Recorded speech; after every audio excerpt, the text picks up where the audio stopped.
Okay, well, I'm Beth Lansing, and I'm looking at my screen with the gallery. I have two screens, so my slides are in front of me here, but you guys are actually over here. So if I'm looking off to the side, it's because I'm looking at you guys in the gallery. I think I know most of you as I'm looking at names, or at least have met you. Some of you I haven't seen for a very long time, so it's good to see you. I will let Mandy introduce herself here in a minute, and then we'll share the agenda. Okay, I'm Mandy Smith. I've met most of you as well, and Beth and I were able to present some of this material in the third week of the online Christadelphian Bible School this summer, about a month ago. And so I don't know if we've learned anything else since then, but the world has changed a little bit since then. So it's very interesting to see what's happening in our world as we study worldviews. Okay, and I noticed that a number of you sat in for at least part of the week, if not all of it. So bear with us, you're going to hear some repeat, but the good news is I'm going to be covering some material that we never got to because there's just so much. So I think we'll just jump in, and I'm pretty sure that we will be able to go for 2 hours with discussion, and hopefully we're going to do a breakout room. We're also going to share some materials with you that we shared on a website called a Padlet. So we'll get to that in a few minutes. But the purpose for studying worldviews is because we want to be able to help each other to speak wisely by thinking biblically about the issues of our life. And as Mandy referred, there's so much going on in our world right now every day. New messaging, and never have I witnessed a time when there's been so much polarization and mistrust of, information and sources. So to me, it's a very timely topic, worldviews. So I'm going to go to my next slide, and hopefully you can all hear me and see my screen okay. So this is what we hope to cover. A rationale for why we should study worldviews from a biblical perspective. Then I'm going to share resources that Mandy and her sister Maria Hamlin and I compiled for our class, which I think if you want to study more on your own, you'll find very helpful. Mandy is going to recap her overview of the 6 major worldviews, and she's going to be doing that at lightning speed, so because it's a lot. And then the new stuff comes after that. And I put a break in here. It's up to you guys whether you need one or want one. So we'll address that when we get to that point. But we're going to talk about confirmation bias, what that is and how it pertains to a discussion of worldviews. And then we're going to practice a fun thing called chew and spit, which I will explain more when we get to it, but it is a method, sort of a template for discerning and evaluating messages that you hear from any source, really, whether it's movies, news media, chatter, or Twitter, what is it, Snapchat? I don't know if any of you use Snapchat. I don't, but a lot of our younger generation does. Okay, and then I put Q&A at the end, but really we can just do Q&A, kind of ongoing, I think, if Jessica will watch the chat box. So we're going to jump in. So 2 things that we did. We really designed this class to be interactive, so it's well suited for this format, I think. So those of you who have done this before, you can go to slido.com on your phone or your computer. And there is an event code there, 482746. And we are going to try to do a Slido. If you have trouble getting to it, don't worry, just type your response in the chat box. And Jessica, you can share that as we go forward, right? Yep. All right, so I think I have 3 of these. And here's the first one. I know the answer for some of you because you were with us, but have you studied worldviews in the past? So you go to slido.com, or you can put your phone in front of the, what do you call that little square symbol there? And just select one of your responses. And It's we'll called just a Q code. see, what is it? A Q code is what I Q code. I call it. I hope that's the right term. I think it's a QR code. QR code. Okay. Or that. Okay. But I could be wrong.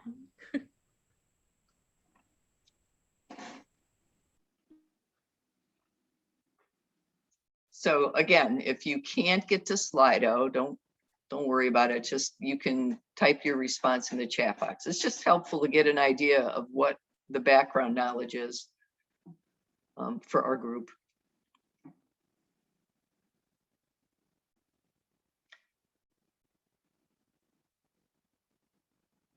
Oh, somebody actually studied it in university.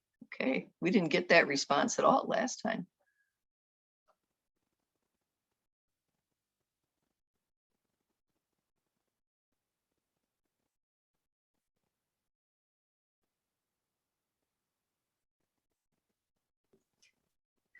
Nancy Sharp can't access it, but says no, no, no, no, no. Edith also says no experience. Okay. Okay. Well, so we're kind of evenly spread between some people have done some work and somebody in university and some with no background and some who have done some reading on their own. And Anne also says no. Okay. I'm going to move on. Thank you for participating, and you'll have another opportunity. So if you didn't get to that one, you can maybe try the next one. So the screen in front of you is a list of faith-building tools, which I borrowed with permission from WCF. These are this is the faith-building tool belt that was developed for the Faith Launch program, which they did last year. And I just saw, if you get the emails from WCF, they're starting Faith Launch 2 in October. So you can go on the site and learn more about that. But these tools just lend themselves well. And I just want to share with you how studying worldviews really fits in with this tool belt. So the self-assessment piece is, looking at yourself. And in this case, you're gonna be asked to think about, how did I arrive at this conclusion? What makes me buy into that idea? Where did that idea come from? And that's all part of really being honest with yourself and beginning to think about your worldview. We'll talk more about that in a minute. Scripture, this is a Bible class, so that's woven in. Thank you for the opening prayer, Maggie. Cultural awareness is really the big piece where I see worldview plugging into this tool belt, because the more we understand about where messages and ideas are coming from, the better equipped we can be with our Bible in hand to respond to those. Also, I think the clash of worldviews is heavily impacting our community.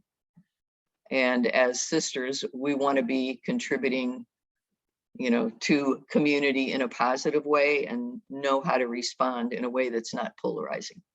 And the last one, if we have time at the end, we invite your interest in continuing study, and Mandy and I are willing to put something together for the coming year, starting probably in October, if you want to do a continuing study. So that's our faith building tool belt. And the one we're going to mainly be focused on is cultural awareness as a faith tool. So first of all, we're going to define worldviews. We'll be revisiting this repeatedly. But a worldview is a pattern of ideas, beliefs, convictions, and habits that help us make sense of God, of the world, and our relationship to God and the world. And you might expect worldviews to emphasize ideas and beliefs, but I want to make note of habits, because the way we respond to things becomes a habit. And a lot of our response really, if we drill down, comes from how we perceive the world, what the lenses are that we're using to look at the world. Mandy's going to talk more about those lenses in a little bit, I think. But a worldview is going to answer or formulate some ideas about these questions. Why are we here? What is the purpose for life? Where is humanity headed? Do I have significance as an individual? Is there a difference between right and wrong? And how do I know? Is there a God? Those are big questions. A lot of people never consciously examine their worldview, but everybody has one. Everybody has a set of assumptions they make about these questions and others. And it's really helpful to reflect on where your ideas come from. So I also need to define the term apologetics, because it's definitely a piece of a worldview discussion. And apologetics comes from the Greek word apologia, meaning a speech of defense. The term is used 17 times in the New Testament.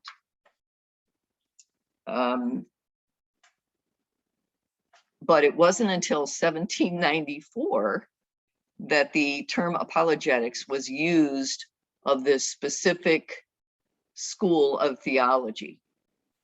And then it almost became exclusively used, which was not necessarily a good thing, because apologetics now has a reputation for being something that only a select or elite few engage in. And so there's a big debate still about how useful, is apologetics just something for, I don't know, eggheads or academics? Well, you could tell from the screen, Mandy and I definitely think that apologetics is essential for believers, and that in understanding worldviews better, we are better equipped, better prepared to make a defense to anyone who asks us the reason for the hope that we have, but with gentleness and respect. And for me personally, this is the challenge with apologetics. I can easily, my emotions get stirred, and I struggle to respond appropriately. I don't know if any of you have that problem, but that is one big reason I decided to take on this study, because I really want to be better prepared myself. Apologetics has 4 functions, basically. We want to be able to prove our worldview, our biblical worldview, with arguments and with evidence. And by arguments, I don't mean, combative. I just mean, what is your case for your beliefs? We want to be able to defend attacks by critics, critiques, questions about the veracity of the biblical account. We want to be able to refute opposing belief systems, again, with gentleness and respect. And ultimately, the purpose of apologetics is really to persuade people, to bring them to belief and conviction, not just to win an argument. I have a really great personal example of that happening in my backyard today. My niece Rachel Shane, her boyfriend, a friend of our family, is being baptized in my backyard today. And this is after a year of study, and apologetics came very much into play as we worked through his questions. So that's exciting news for me to share. So the thing is, again, apologetics has this reputation for being something esoteric. And by that, I mean, the definition of esoteric is something intended or likely to be understood by only a small number of people with specialized knowledge or interest. And another definition is very unusual topic, understood or liked by only a small number of people, especially those with special knowledge. Again, so it kind of has this feel of elitism. And let's be honest, our community of believers has been accused of elitism. That's been a criticism.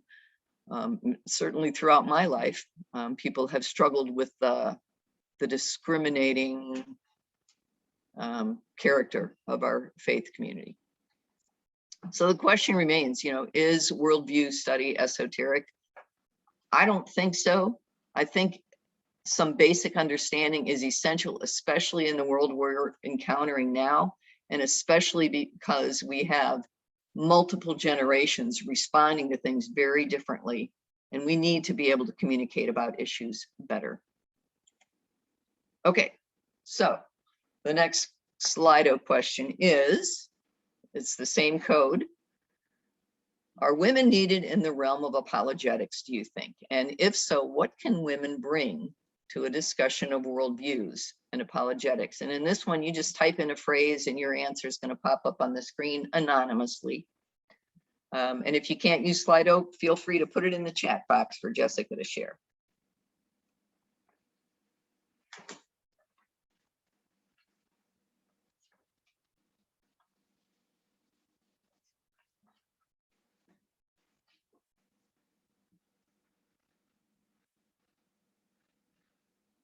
Women bring a distinct perspective, empathy,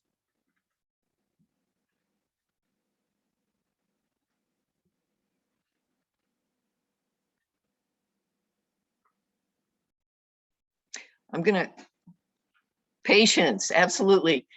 I'm gonna help you along by think in terms of your role as mother, grandmother, wife, sister. What can women bring to a discussion of worldviews and apologetics? A sense, I think you mean a sense of community, I'm assuming. Yeah.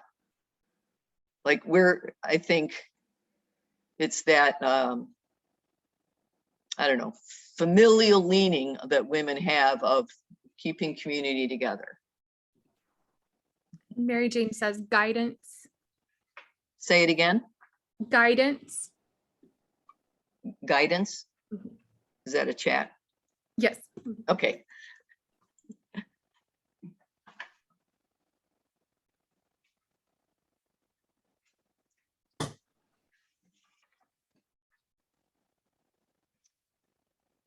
So in a moment, I'm going to share a slide with you from one of the resources that I'm leaning on heavily for our discussion of chew and spit. As disciples, is readiness to give an answer about the reason of our hope esoteric? Is it only liked by a few who have special knowledge? Is understanding the Bible narrative of God's plan for his creation only for those with specialized knowledge?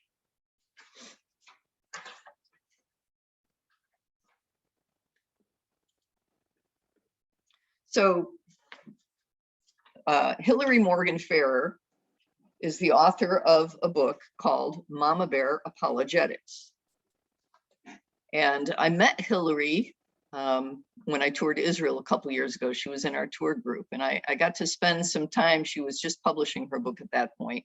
I found her a really interesting young woman, passionate about preparing our kids to face the world that they live in. So here's what she says on the left. Did you know that according to Barna and USA Today, about 75% of young people end up exiting the church after they graduate? Also, less than 1% of those kids maintain a biblical worldview. What does this tell us? It tells us that growing up in a Christian environment is not always enough to ensure our kids' spiritual well-being. And priming our kids to think biblically requires far more than just memorizing Bible verses. Though we do think memorizing scripture together is a wonderful practice for families. So Hillary is suggesting that we can do a great job teaching Bible stories, Old Testament, New Testament, to our kids, and they can still know all those stories, and I put the word stories in quotes, go off to college and never come back. So there's a missing link there. Another resource that has makes a very similar claim is the creation science folks. Ken Ham has written 3 books. I don't know if these are on our resource list either, Mandy, but one of them is called Already Gone. And his research shows that by the age of 13, 14, 15, young people may still be attending church, but they've already checked out. They are no longer buying into the narratives they're hearing. And so by the end of high school or the end of college, they're gone.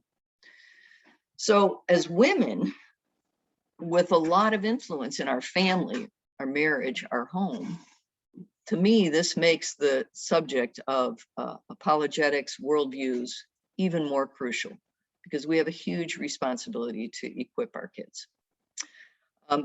So she also has a website, and these are some comments from other speakers that have spoken at conferences that Hillary's done, but this is what some other people said. Men are more pioneering, but women are civilizing. So we can bring a civilizing influence, you know, courtesy, kindness to the conversation. Women often have a higher emotional intelligence quotient. Women can help make apologetics more practical. I really think that's true in the case of talking with our kids. Apologetics does have a bad reputation, and a feminine face could help, one said. And women, I like the last one, especially women are more relational in their ministry. And I think the answers on that Slido, you guys have indicated similar thinking. So as we go through life and we encounter messages, without even thinking about it, we are choosing the narratives that we decide to put our trust in. And so on the left here, you have some narrative snippets from God's record.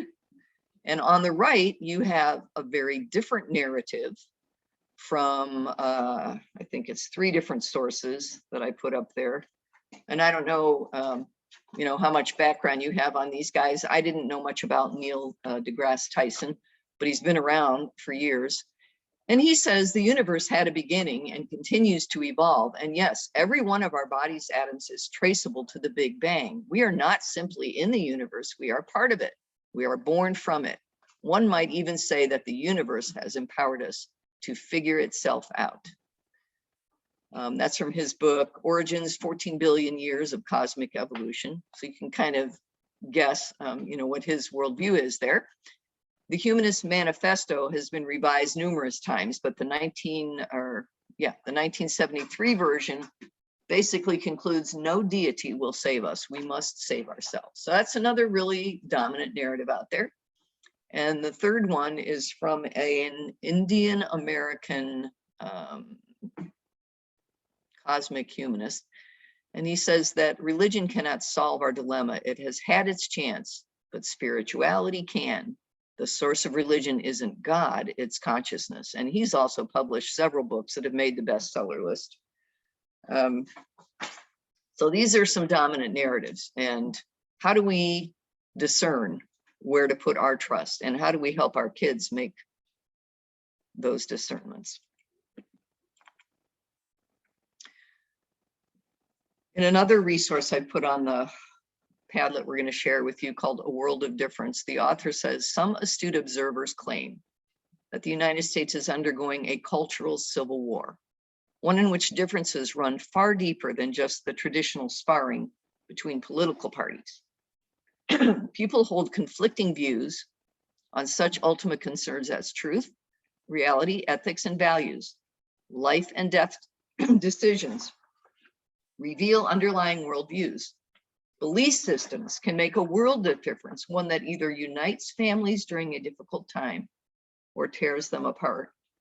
And I'm guessing that most of us can think of personal examples where this has come into play over issues within the last few years.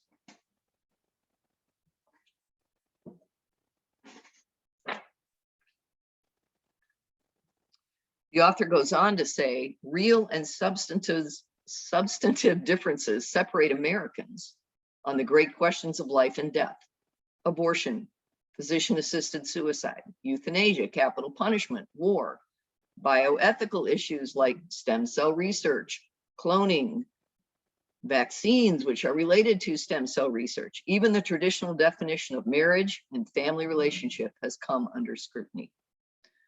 So I'm submitting that these underlying issues are issues that threaten our community of believers far more problematic than issues of immortal emergence or fellowship practice. These issues result in conflict within and among families and ecclesias. And the resulting polarization, unaddressed and unresolved, is contributing to the alarming rate of exodus of our communities. I'm thinking that I'm not voicing things that many of you have not thought before. This is a sobering topic. Mr. Sample goes on to say the clash of cultures is evident not just among nations, but also within them. People in the US have become increasingly polarized, not just politically, but in these underlying beliefs that shape their worldviews. And this book was written in 2007, so well before COVID. And we've just seen an exacerbation in polarizing issues in the last 2 years.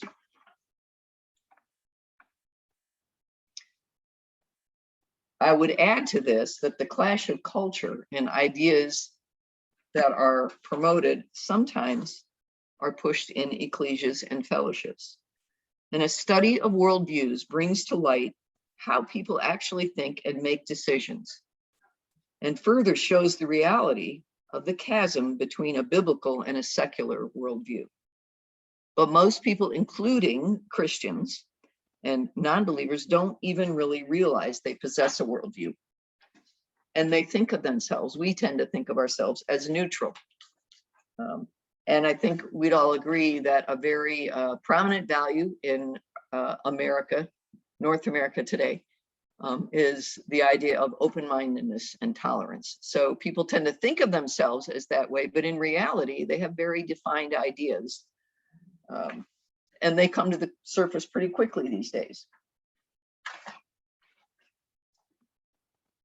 So, coming to the end of our rationale for why study these, I think this is our last slide up. So if you, and you can type in the chat box, what are some issues that tend to polarize your community right now?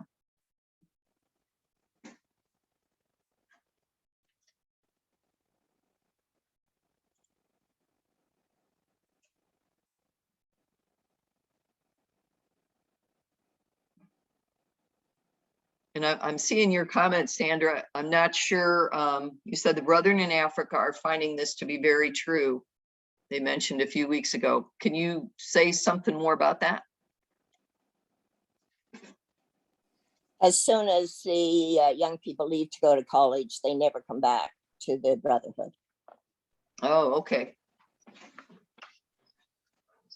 Okay, definitely. Okay. Masking and vaccines, you know, it's in the news every day, so it's going to be at the top of our list. Transgender issues have really almost been eclipsed. Humanism, yeah. Gender roles, which is not often conflated and confused with sexuality, but we could be talking roles within the ecclesia in terms of what men and women, you know, what their roles are, and a biblical worldview on that. But we could also be talking about issues of sexual identity and sexual practice. So Nancy added in the chat, gender issues in the ecclesia. yeah, so I'm not sure whether, I think when we are talking about that in the ecclesial setting, we're mostly referring to women's participation and those kinds of things. But what frequently happens is that that issue is coupled with the issue of human sexuality and what it means to be human. I mean, if you really drill down all this stuff about transgenderism and sexuality, drills down to what is your fundamental worldview about what it means to be human and where do you derive that? We are not going to dig into any of these things deeply today. But what I see is a lot of confusing of those issues, even in ecclesias. Like we need to separate those issues because they're not the same. They may map back to the same fundamental worldview. Abortion and fellowship, okay. Okay, final bit on rationale. Understanding our worldview and where other worldviews originate from helps us to see where our own inconsistencies lie. and where different ideas, proposals, and programs come from that are pushed in the media, schools, and in the lives of those around us. Another reference that we use, and it's on the Padlet, is a book I found really helpful called Relational Apologetics, Defending the Christian Faith with Holiness, Respect, and Truth. And a lot of good suggestions, which we won't have time to get into today, but you will be able to access all this stuff if you go to our Padlet website. But this phrase in this book really struck me, that Christians need a way to communicate truth, not just collect it. Okay, substitute believers, biblical believers, Christadelphians, we need a way to communicate truth, not just collect it. So this is my last bit about rationale. Often in the Christadelphian and the CGAF communities, I believe we have done a better job at collecting than communicating truth. Like Jesus, we need to recognize the thinking of our critics and the doubts of the skeptics so that we can be better equipped with the right motivation to answer people as Jesus did, with gentleness and respect. In this book, Relational Apologetics, the author offers some very helpful instruction for holding conversations about our faith, which I highly recommend. It seems to me that our faith communities have done a great job of collecting truth. We teach Bible stories consistently, coherently to our children from very early on, along with a very clear code of biblical behavior, strong character lessons from Scripture. We have shared countless thematic and topical gems in wonderful Bible studies, and we have been careful, very careful, to teach the Old and the New Testament with as much historical accuracy as possible. We've been very conscientious to thoroughly refute unscriptural theological errors, and we have worked hard to provide wholesome family engagement and fellowship through numerous camps and Bible schools. Granted, all of that has been impacted in the last couple of years by shutdowns. But while we have been doing all those things and focused on building a strong foundation to hold back the sea of theological error out there, I feel like this tsunami of culture change has been washing over our foundation, and we have been struggling to navigate it as a community. Meanwhile, our families are already awash in these ideas.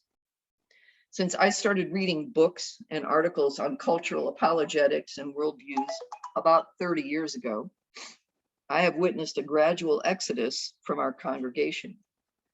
And as a woman who just turned 70, I can get pretty discouraged about this.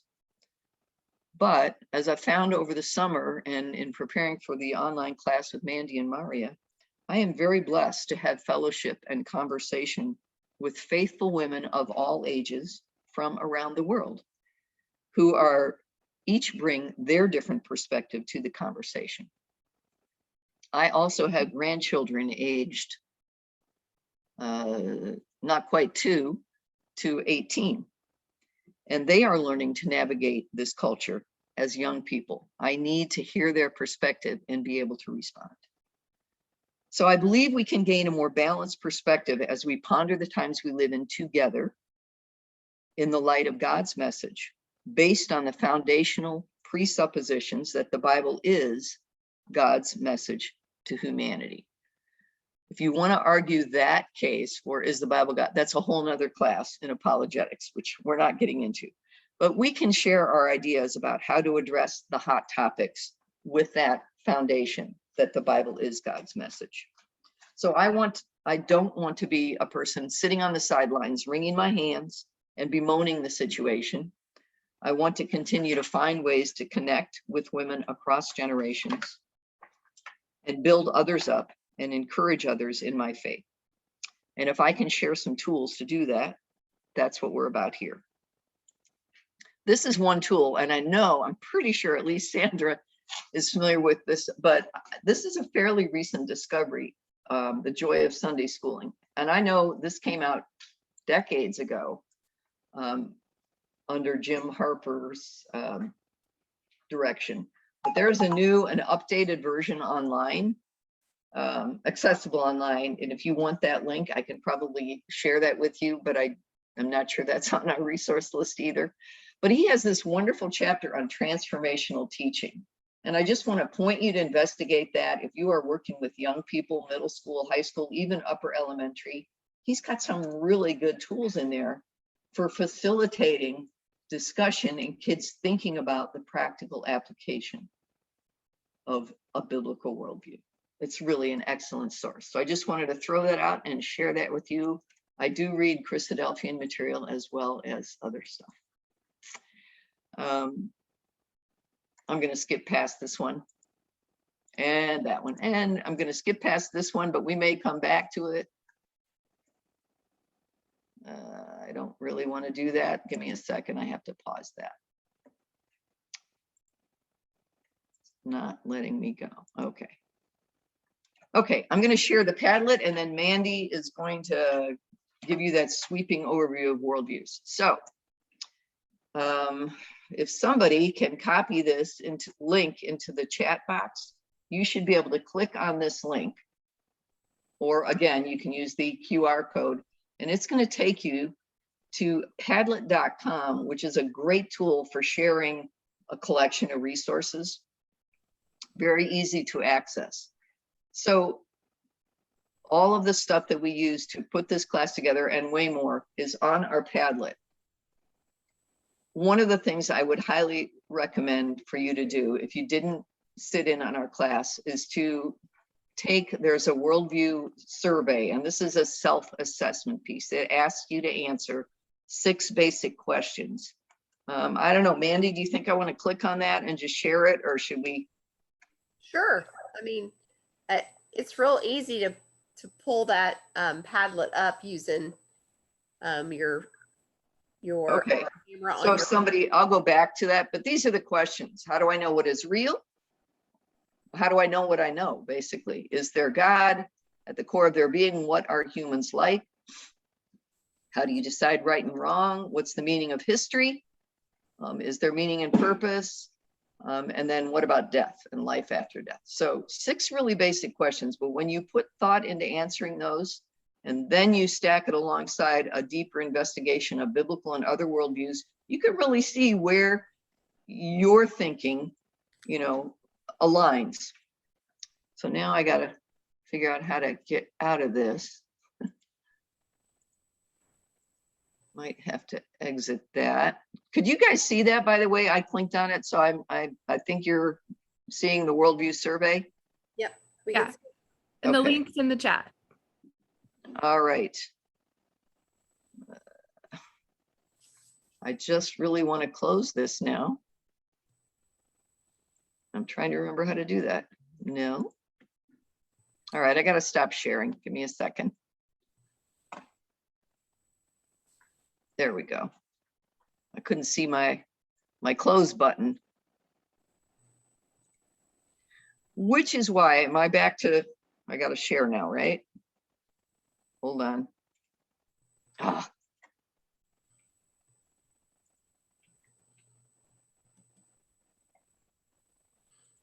Okay. This is the challenge of 2 screens as well. I'm almost there. To come over here and share. And this is also why I am not going to click on any of those links. It's going to take me too long. So there's a survey there. The next item that I'm pointing to on my screen here is a sheet. It's a graphic organizer to organize what you're learning about these various worldviews that Mandy's going to talk about. For the class, people had advance notice so they could print this out and actually use it for taking notes. I don't expect you to be able to do that, but I want you to know that that tool is there, and I've been using this tool for years and I found it really helpful. The chew and spit method, which we're going to get into after Mandy's presentation, is on there. You can read more about that. And then we've got a list of many recommended resources if you want to learn more about worldviews. So all those things are on our Padlet. We wanted to make sure that you had access to all of that. And did the link get in the chat box? Did. Okay, So hopefully that'll work. Later on, I'll share my email and Mandy's so that if you have any trouble accessing this stuff, you'll be able to email us and we'll make sure you get access. Okay, I think you're up, Mandy. Okay, and so we're starting on slide 25 here. And Beth, you're going to have to advance for me whenever I it's will time. do. Okay, thank you. Okay, so again, what is a worldview? The definition of worldview is on this slide: a pattern of ideas, beliefs, convictions, and habits that help us make sense of God, the world, and our relationship to God and the world. And then, of course, from the point of view of Beth and I, a biblical worldview is what we want everybody to get to that we talk to. But it also, when you look at it and you break down the 6 worldviews we're going to talk about today, it's the one that makes the most sense. So there's a good definition there. This brother gave a class a few years ago. I think it was 2018 at the Great Lakes Bible School, and that was his definition. So a bit, which I can't really improve on, so I'm just going to use it.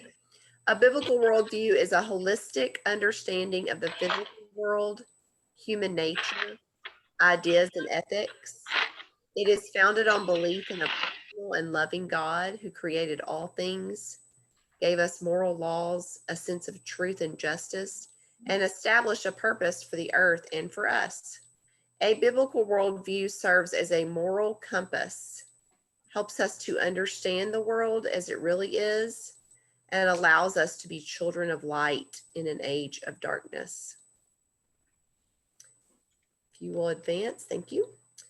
So this slide shows us, as we go around here and we think about you have to think about this. So you have to answer this question. Biblical worldview, what do I believe? So you can start with possibly your values. So what are my priorities? So your priorities are, where you spend the majority of your time, your money, your energy. So what are your values? What are your priorities? And then does your behavior match your values? What are the choices that I make? Does my behavior match? So do I spend the most time with my number one priority? And then culture shaping. What impact am I having on the culture around me? And we all have impact in our own home, in our own ecclesia, in our own community, in our own city. We all can have an impact. And then as I reflect and adjust, and this is sometimes an hourly thing for myself, sometimes a daily thing, sometimes a weekly thing. Are my biblical worldview, my values, and my behaviors aligned? So this really gets down to self-examination. We're encouraged to examine ourselves at least once a week, right? But hopefully once a day or several times a day, we are examining, each one of us, we're examining ourselves. So as we think about this, ask yourself, does my worldview oppress groups of people? Does my worldview break down the family? Is my worldview carnally minded? And we can read that scripture in Romans chapter 8, verses 6 and 7. For to be carnally minded is death, but to be spiritually minded is life and peace. Because the carnal mind is enmity against God, for it is not subject to the law of God, neither indeed can be. And that was the King James version of that, those 2 verses. So we think about that. Is my worldview carnally minded? Okay, let's go on. So here's our 6 worldviews that we will just do a brief introduction today. Christianity, Islam, New Spirituality, Secularism, Marxism, Postmodernism, and some of you have heard of these. So as we go through these different worldviews, we're going to look at, is life important under these worldviews? Is life sacred? What is the role or value of humanity?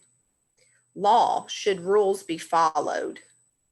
Family structure, is that important? Is marriage important?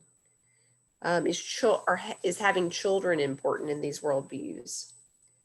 Self-control, how do I know what is right or wrong in this different worldview? Who tells me what's right and wrong? Where is that? Oppression or slavery. Am I allowed to oppress other people in this worldview? Am I allowed to oppress animals in this worldview? Autonomy, does my action impact others in my worldview? And then ultimately, do words have meaning? Because we will get to postmodernism. One of the main things about postmodernism is you can change the definition of words and it doesn't matter. Okay, so, and of course that is going to affect all parts of your life if you're able to change the definition of words. So when we look at Christianity, so we know there's about 7 billion people on the earth, 7.2 billion, something like that.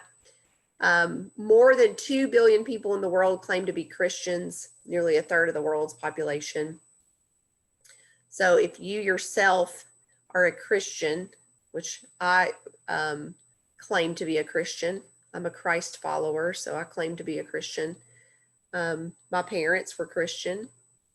I live in a predominantly Christian country, but that's changing rapidly in the United States of America. In my city, the majority of people go to church on Sunday. I live in the Bible Belt part of the country, right? So being a Christian in the state of Arkansas is definitely the majority of people. Where you live, depending on what country you live in, what city, what state you live in, province you live in, you might have a different answer for that. So the Christian worldview offers a narrative of all history. This narrative starts with the special creation of human beings by God. It delves into the consequences of their fall from grace and promises redemption through the sacrificial life and death of Jesus on the cross and his subsequent resurrection. And so that's just a brief definition of the Christian worldview. We could all have a different definition, I'm sure.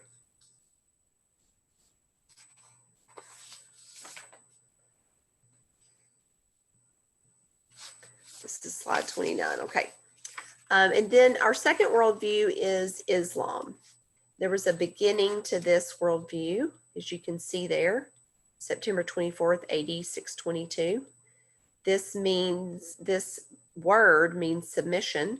Those who submit to Allah and his prophet Muhammad are classed Muslims. It's a complete way of life, an all-embracing social, political, and legal system.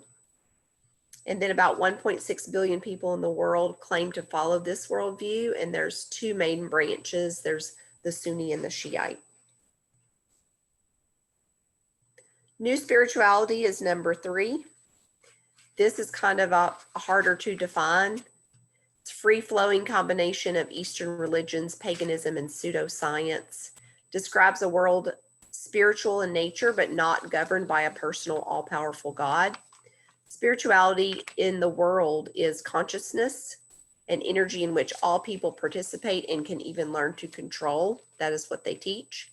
Being one with the environment, reincarnation, meditation, holistic health, all of those things are influenced by this worldview. As far as, and also the study of psychology and medicine are influenced by new spirituality as well. Then secularism is number 4. This just means of this world. Secularists believe humans are the center of reality. When people talk about humanism, they're kind of talking about secularism.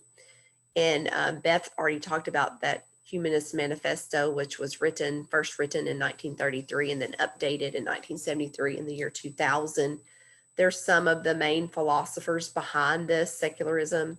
And then the American Humanist Association, the motto is good without God. Next slide. Hey, Mandy, I just wanted to add in there, Yes. I don't know how many of people know who John Dewey is, but if you are an educator, work in public ed in the United States, John Dewey is considered to be the father of public education. Thank you for saying that.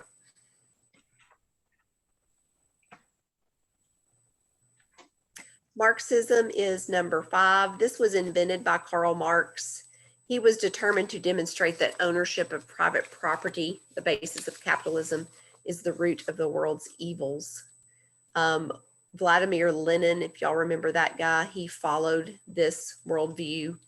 The Communist Manifesto, which was a document that was written in 1948, it promised a utopian state.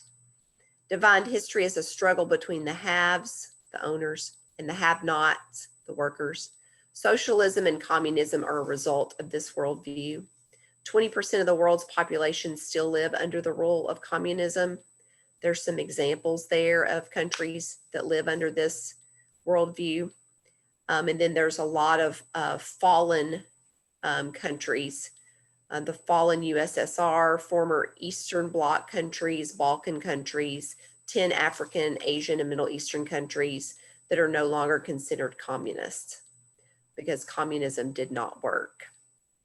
Recently, we have seen in this country this past week where the issue with people that have apartments and houses to rent, that rent is not being paid because of this pandemic that we're in. And that was extended. I can't remember what it's called, but that time period was extended. And so what that means for the property owner of the apartment or the house that they're renting is that they're not getting paid for their service. Okay, so there's a private property ownership is under attack right now in the United States of America in the renting situation. Next slide. Hey, Mandy, I'm just going to also add, and this is kind of more recent, maybe, but critical race theory. I don't know how many of you are familiar or have heard that term being bandied about a lot. Again, in the world of public education, particularly because we have a curriculum. But that is definitely without dispute another development or result of Marxist thinking. Yep, Marxism is sneaky. Nope, I advanced too far, sorry. Just go back one. No, go back. Here we go, sorry. Okay. Postmodernism, this is number 6. So this was a reaction to modernism, and what just modernism is the idea that science and human reason can solve the humankind's most pressing problems, okay? So postmodernism is a reaction to that. And the philosopher, I can never pronounce his name, Nietzsche, I think. While science can be used for great good, postmodernists understand it to be hopelessly corrupted by the quest for power. It was scientific progress, for example, that enabled the creation of weapons of mass destruction. So that quote came from the book that I've used, Understanding the Times, a survey of competing worldviews. This is a really good book where a lot of my information came from. And so postmodernists encourage people to question everything, even reality, and changing the definition of words. Most recently, we've seen the term breastfeeding be changed to the term chest feeding. And so what you're doing is you're changing the definition of something as simple and wonderful as breastfeeding, okay?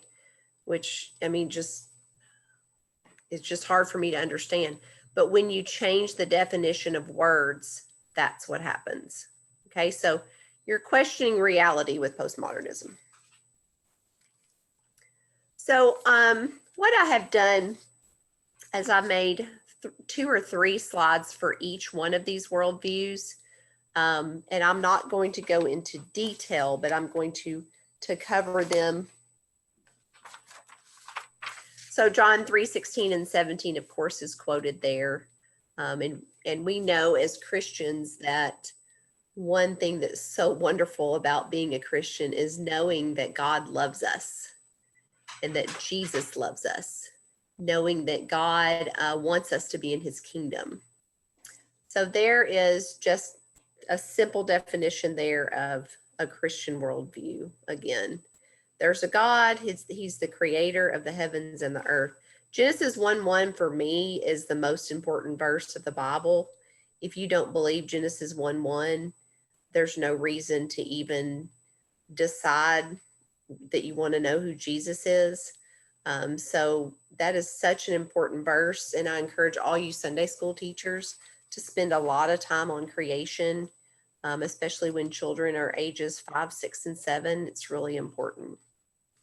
Human beings were made in the image of God, but fell into sin. And Genesis 1:27 tells us that. And when you believe that somebody's made in the image of God, then you see their life is important. Their life is important if they were just conceived, or their life's important if they're 99 years old. Their life's important if they're born into captivity, if they're a slave. Their life's important if they are a Jew. Their life's important if no matter where they live on this planet. Okay? Importance of life. The fall of humanity brought sin and brokenness to the rest of creation. And then that Genesis 3:15 is where our Savior was promised, and Jesus Christ, God's Son, died for us. We know that. Romans 5:8. Christians see evidence of God everywhere in history, theology, philosophy, science, mathematics, logic, which all point to the existence of a creator. Our intelligent design, the seasons of the years, the law of nature, the structure of DNA, the nation of Israel. I mean, we could list, each one of you could list a reason in our chat why you see evidence of God. God tells us who he is in Exodus 3:14. God calls himself I am, right? He laid the foundation of the earth. He is in charge. Isaiah 46:8-11. God will judge. God tells us there's a promise of a tabernacle. God was even important to famous leaders in that Daniel 4:34-35. That's Nebuchadnezzar. That mean old guy, Nebuchadnezzar, he acknowledged God, right?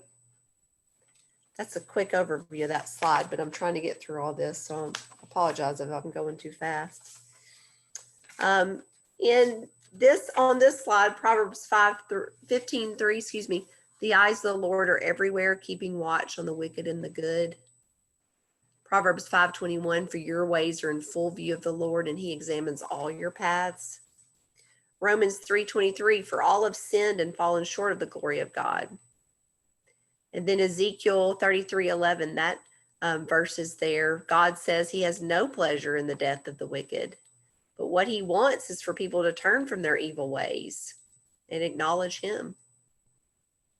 That's what our Creator wants. Next slide. So the 10 ways of looking at the world, and we'll break this down with each worldview: theology, philosophy, ethics, biology, psychology, sociology, law, politics, economics, and history.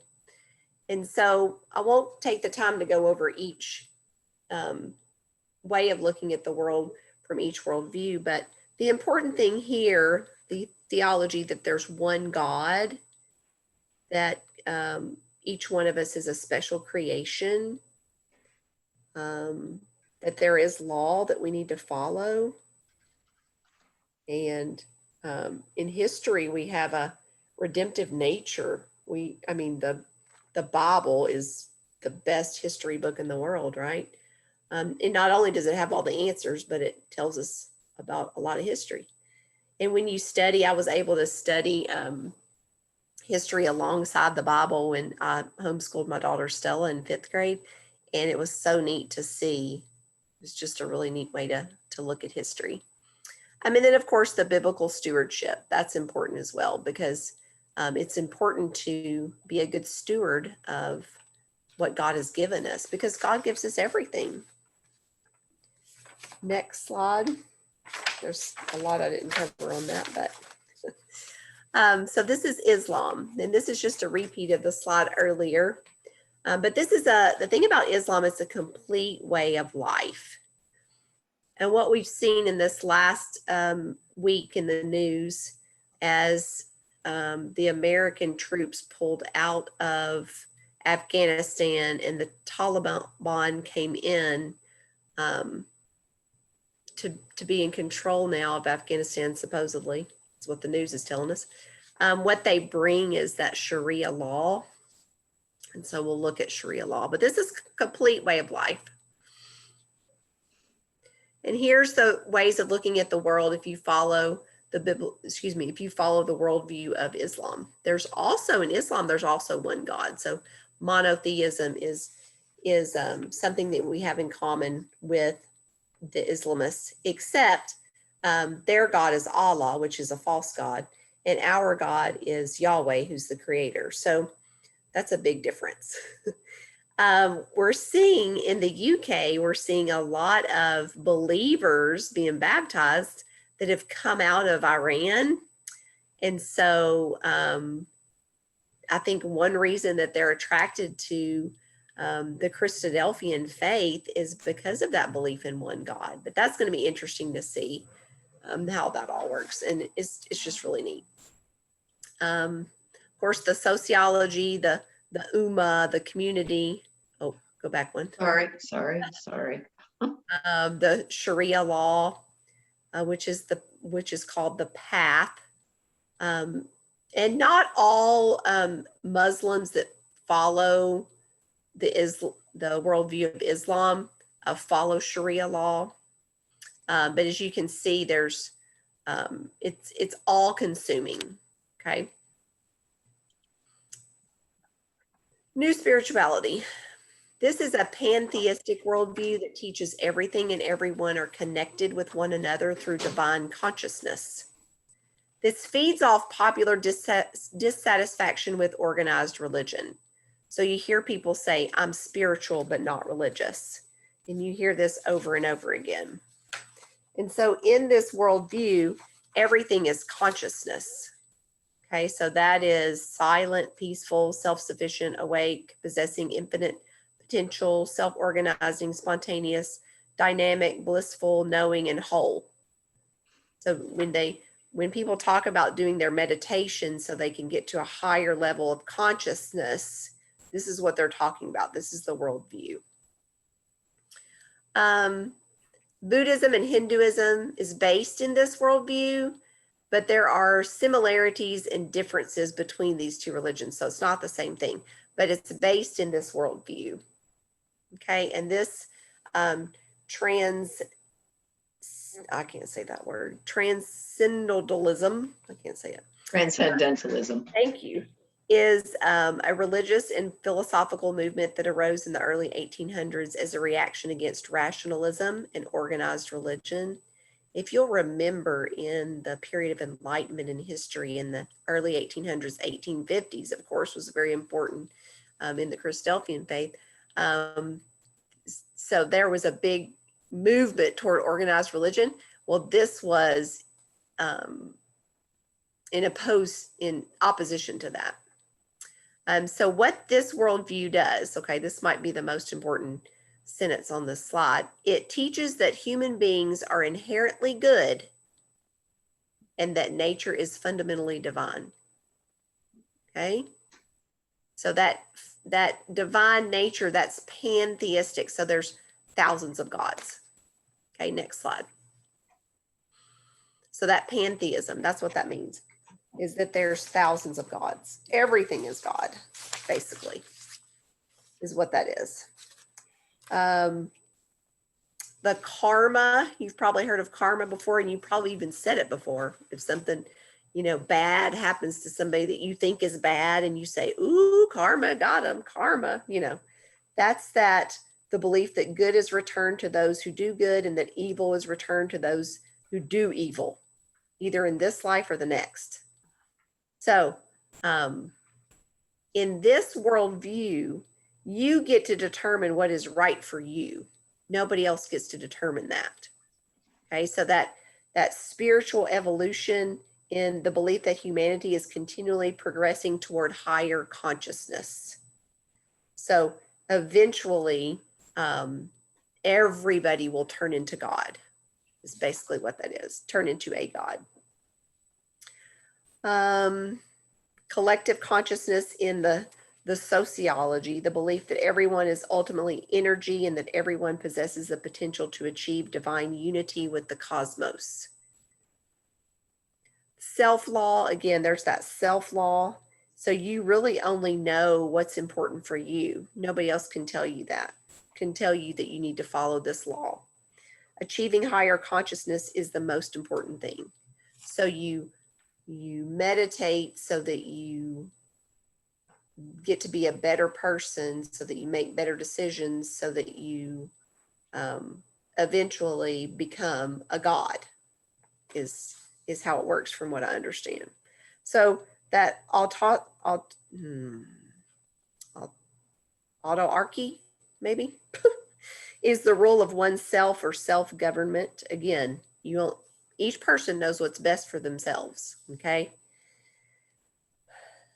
The belief, your universal enlightened production in your economics, the belief that an individual's financial success is directly proportional to his or her level of enlightenment. So the belief that positive thought creates wealth is what that means. And then evolutionary godhood, the belief that we are progressing through history toward the ultimate goal of realizing our own divinity. Okay, so that's basically new spirituality. Next slide. Secularism, which is our fourth one. This is an atheistic and materialistic worldview that advocates for a public society free from the influence of religion. We already talked about that humanist manifesto that was first written in 1933. Secular humanism is a religious and philosophical worldview that makes mankind the ultimate norm by which truth and values are to be determined. A worldview that reveres human reason, evolution, naturalism, and secular theories of ethics while rejecting every form of supernatural religion. And Beth already told us how John Dewey was involved in, called the father of education, right? And then that B.F. Skinner, y'all have heard of Skinner, y'all have heard of Crick, if you've ever studied psychology. So that's secularism. Let's see what our next slide has, our 10 ways of looking at the world as a secularist. So no God, atheism is no God, denies the existence of God. Naturalism, belief that all phenomenon can be explained in terms of natural causes. So that's our philosophy. Moral relativism, a belief that morality is relative to or defined by the individual or culture. So you can, again, in secularism, you can change the meaning of words as well. Everything is right, there is no wrong. Everything is right, there is no wrong. Self-actualization. Oh, excuse me, I skipped biology. That Neo-Darwinism, the synthesis of Charles Darwin and Gregor Mendel's theories. So that's evolution plus genetics. So the belief that new species arise through the process of natural selection, acting over vast periods of time on chance genetic mutations within organisms. So species will experience change through enough genetic changes. So they'll actually be able to change into a different species altogether, is what that means. And then let's see, what else? In legal positivism, under law, what those in power choose to do, so might makes right. Under the secularist worldview, we are involving evolving. God is irrelevant. Also, the founders of the United States were naive. So founding documents are relics of past thinking. Progressivism, this is the belief in human progress. Utopia is the goal in secularism. So we're trying to progress toward utopia. Let's do next slide. Marxism. This is number 5, I think. This is an atheist and materialistic worldview based on the ideas of Karl Marx that promotes the abolition of private property, public ownership of the means of production or socialism, and the utopian dream of a future communistic state. Communism is the Marxist ideal of a classless and stateless utopian society in which all property is commonly owned and each person is paid according to his or her abilities and needs. So this communist manifesto was written in 1848 to encourage that revolution of between the haves and the have-nots. I'm sure you've all studied this and know about it, but everybody needs to study this and know about it. The point of that revolution was to overthrow capitalism and bring about a classless society. And history, of course, shows us the result of communism. In the Soviet Union, 20 to 60 million deaths. China, 14 to 70 million deaths. And that was from 1949 to 1976. Cambodia, 2 million deaths. Yugoslavia, 1.6 million deaths. How many deaths in Cuba, North Korea, Vietnam, Venezuela, or modern China? We don't know. Those numbers have not been calculated. And those deaths were mainly from starvation, right? Starvation or getting shot. Marxism, again, 10 ways of looking at the world under a Marxist. And I think this is slide 45. Okay, so no God, atheism. The idea of God encourages the working class to drown its terrible economic plight in the spiritual booze of some mythical heaven. Okay. Humanity is God, creating God in its own image and forming religions for the purpose of self-worship. Marx said religion is the sigh of the oppressed creature, the sentiment of a heartless world. As it is the spirit of spiritless conditions, it is the opium of the people. And y'all have heard that before, the opium of the people. That's what Karl Marx considered religion. And then we have, what else? In our ethics, the belief that whatever advances the have-nots, basically, in communism is morally good, and whatever hinders the have-nots in communism is morally evil. So basically, everything that has to do with capitalism is immoral. Everything done to oppose capitalism is moral. In our biology, only the material world exists, and science has the answer for every problem or question. Classical conditioning in our psychology. This is a training technique developed, and Jessica can tell us more about this. But basically through reward and punishment, we can organize humans. Reward and punishment, so thought and speech.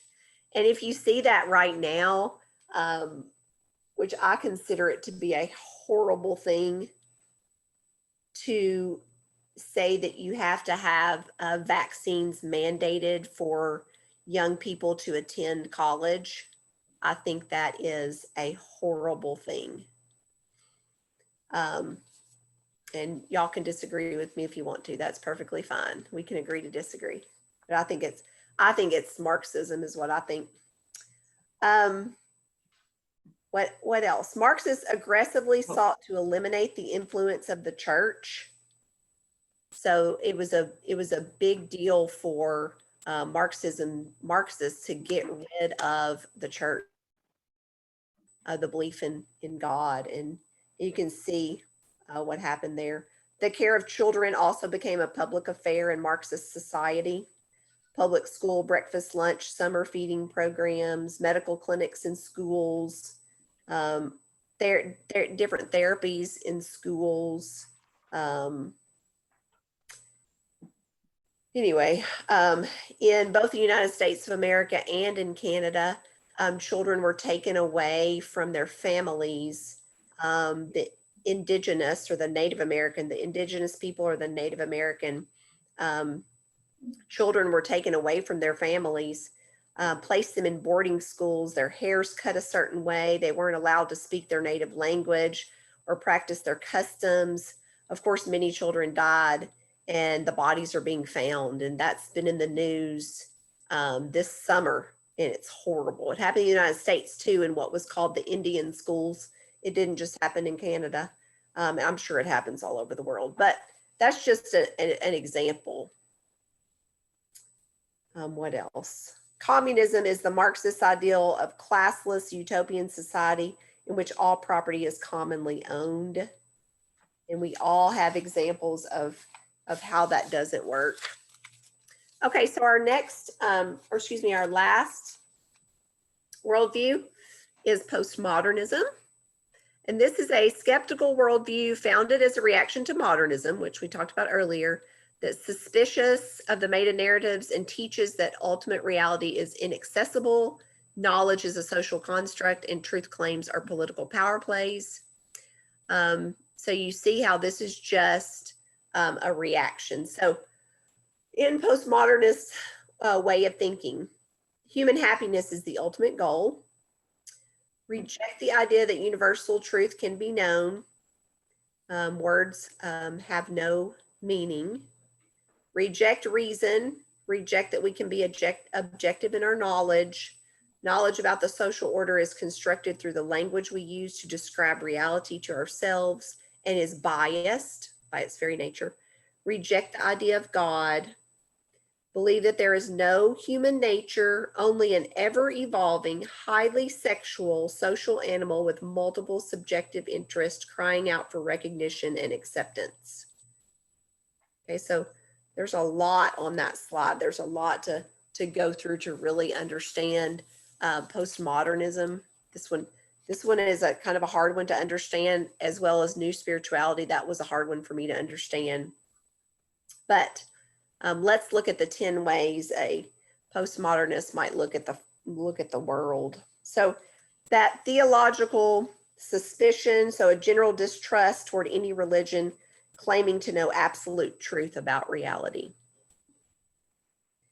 Anti-realism is the denial of the existence or accessibility of an objective truth. Reality is not what objectively exists. It is our agreement about what is. Without God as our ultimate authority, we take it upon ourselves to interpret reality. Words make a difference, right? So the examples that I can give is if we call an unborn human a fetus or product of conception, but not baby or person, then this is going to change a person's perception of their value and makes abortion more permissible, especially if a baby was conceived because of rape, right? If that happened, well, of course the mother should be able to get an abortion. Well, that baby had nothing to do with that, right?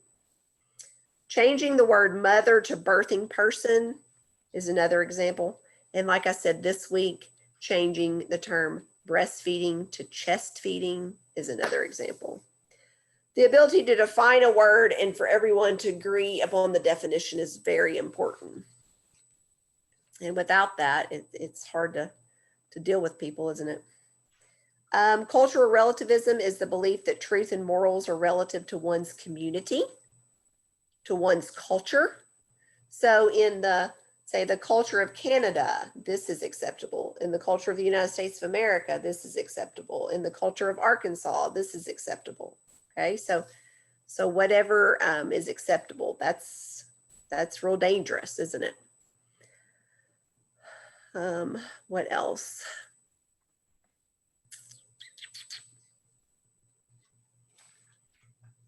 we're at 1:30, Mandy, so that, that might be, The Is very, there- let me say the very last thing about historical revisionism, because that's important. okay, sure. The act of reinterpreting the past to serve an ideology. I cannot say words today. Ideological purpose.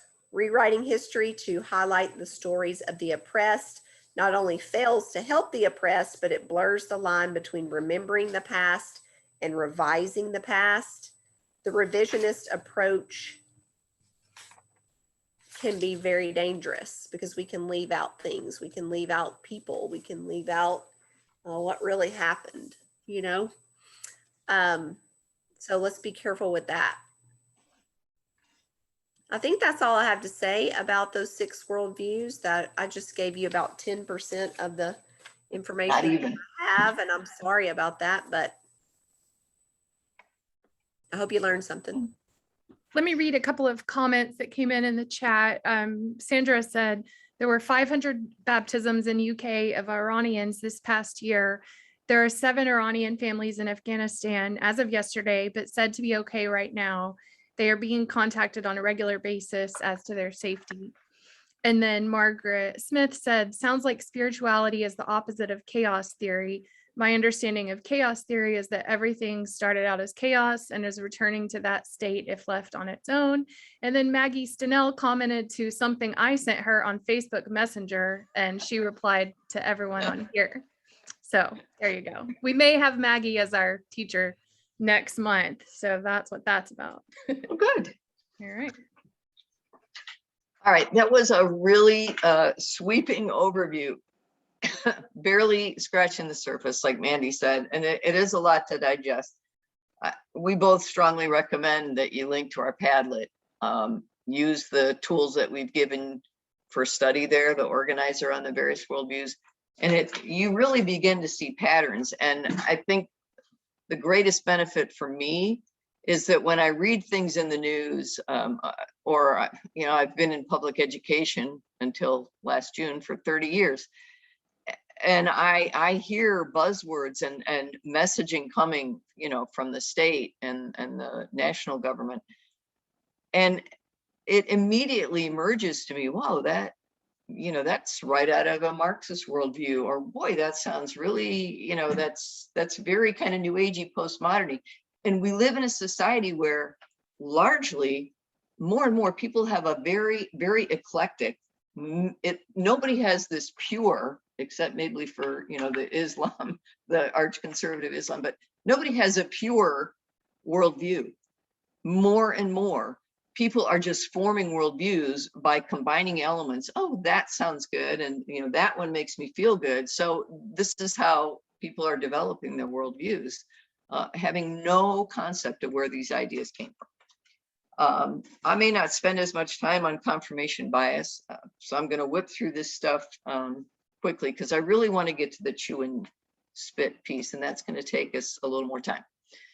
I bring this in because the second time I taught a session on worldviews, feedback from one of the students accused the presenters of having confirmation bias. And I thought about that because it's a term that has become, as we've become increasingly polarized, you know, and media messaging is out there, there's a lot of conversation about, well, confirmation bias. So I just want to define the term and discuss a little bit about how it can come into play in discussing ideas with people.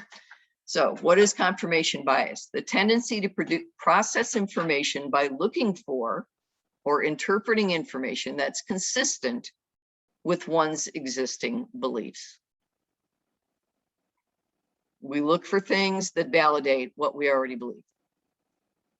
The tendency to test one's beliefs by seeking evidence that might confirm or verify that belief and ignore evidence that might refute that belief.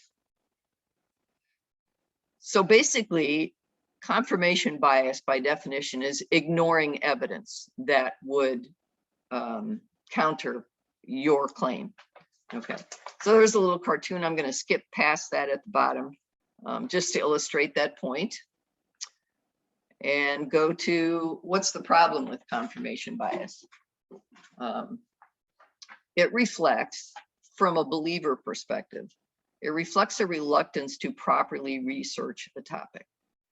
And even in conversations in the world outside of a faith community, that people are very quick to ask you, well, what's your evidence? Where did you find that piece of information? And what do you hear most of the time? I'll tell you what I hear. Well, I read on Google. I looked it up on Google, and this is what I found.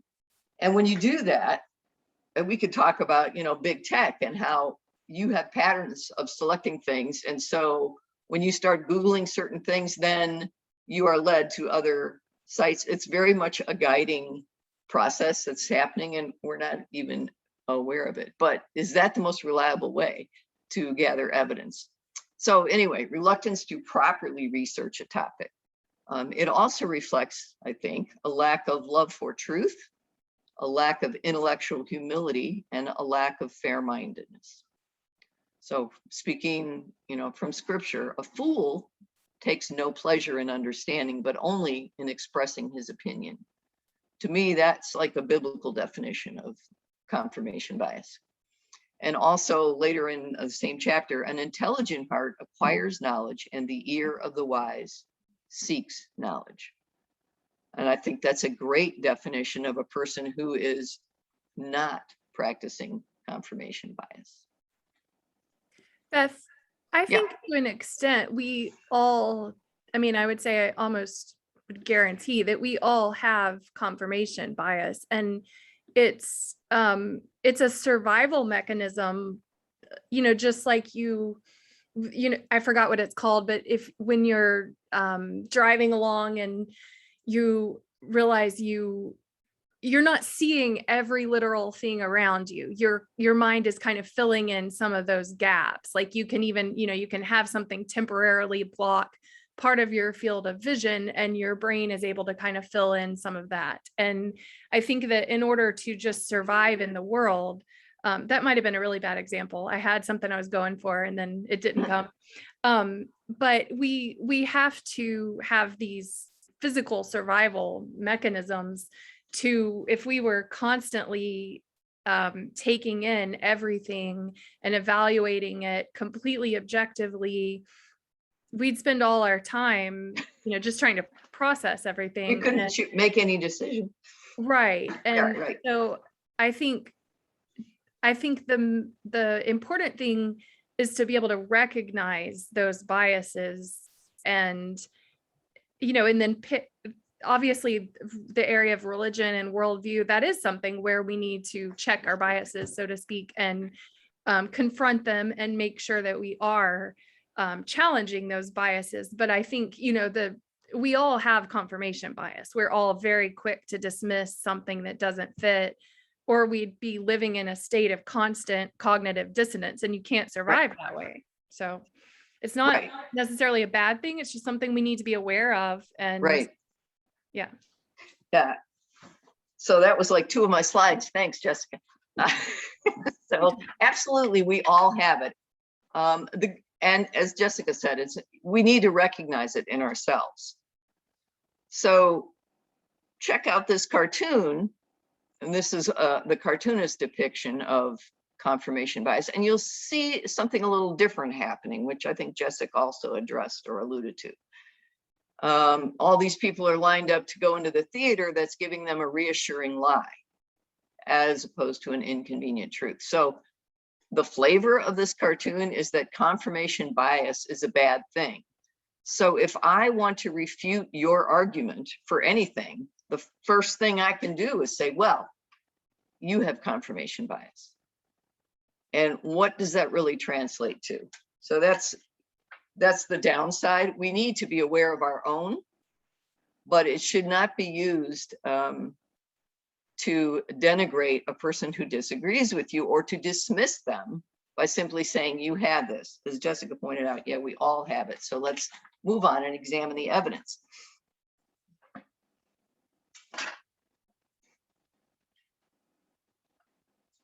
So the image gets to the heart of what is meant when we, let me go back up, apply that confirmation bias label at times. We all have the tendency, but does the phenomenon of confirmation bias eliminate the reality of truth? Well, you're kind of looking at this cartoon. Oh, so now that I have to give some thought to that. Yeah.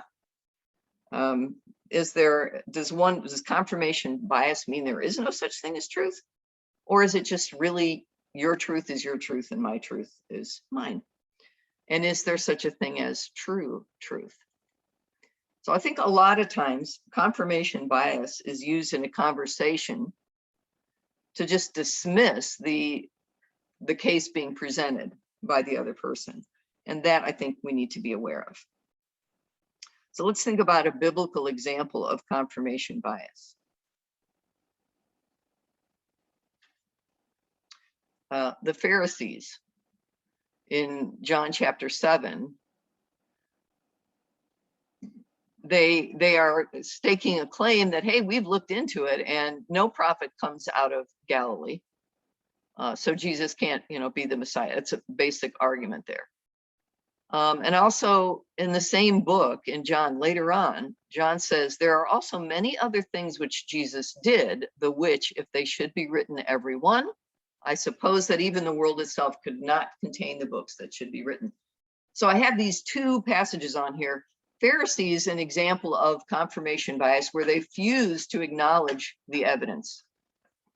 Yes, did other prophets come out of Galilee? Yes, they did. And we don't have time to go into that story, but it's a good case study in confirmation bias on the downside. But this one, the bottom one, John is telling us, the gospel is selectively written. So would that be an example? Is scripture itself biased? Absolutely. There is a message and a value there. It's not a hidden agenda. This is the agenda. So you could even think in terms of, is it always confirmation bias or is it really perspective taking? And we don't want to confuse those two ideas. A bias, according to popular definition, is an inclination or temperament or outlook, a personal and sometimes unreasoned judgment, a prejudice. And most of us, when we think of bias, that's what we think about, which has a very negative connotation. Perspective taking, though, I think we should really bear this in mind in conversations with believers, is that you may have a particular attitude or a way of regarding something, and you have your point of view. That doesn't always equate to bias.